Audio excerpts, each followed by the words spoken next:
You don't listen. Because, and here's the real secret, I can.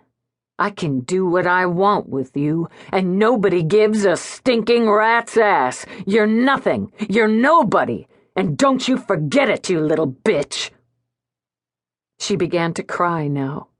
Thin, cold tears that tracked through the mask of blood over her face. Go away. Just go away and leave me alone. I'm not gonna do that. I'm never gonna do that. To her horror, he pushed himself to his knees, crouched there like some nightmarish toad, bloody and grinning, watching her. I got a lot invested in you. Time and money. Who puts a fucking roof over your head? Who puts food in your belly? Who takes you traveling all over this great country of ours? Most kids your age haven't seen shit, but you have. But do you learn? No, you don't. Do you pull your weight? No, you don't. But you're gonna. You remember what I told you? You're gonna start earning your keep. He got to his feet. A big man with his hands slowly balling into fists at his side. But now, Daddy has to punish you. He took a shambling step toward her. You've been a bad girl. And another. A very bad girl. Her own screams woke her. She was drenched in sweat, shuddering with cold. She fought for breath, wildly, struggled to tear away the ropes of sheets that had wrapped around her as she'd thrashed through the nightmare.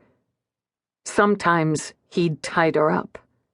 Remembering that, she made small animal sounds in her throat as she tore at the sheets.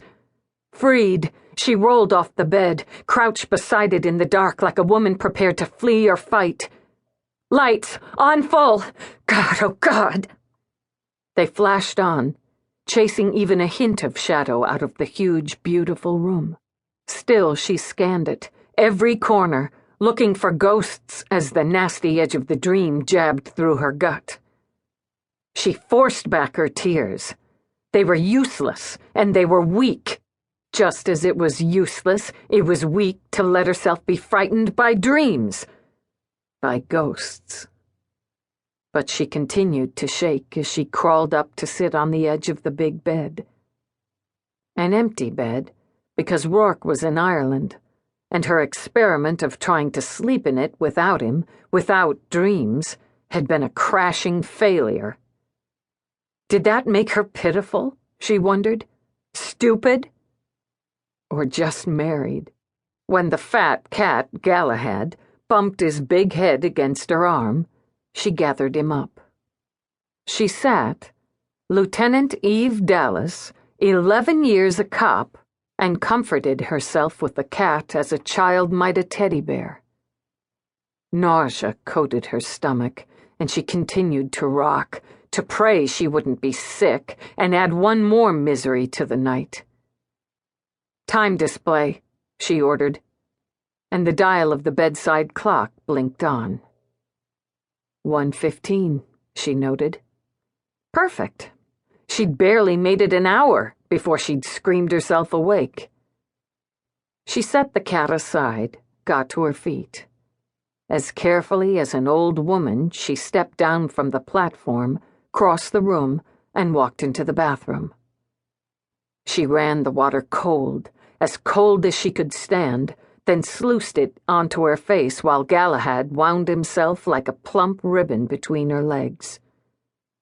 While he purred into the silence, she lifted her head, examined her face in the mirror. It was nearly as colorless as the water that dripped from it.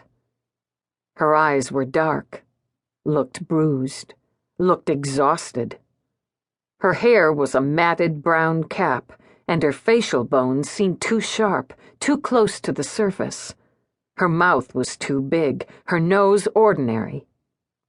What the hell did Rourke see when he looked at her, she wondered. She could call him now. It was after 6 in the morning in Ireland.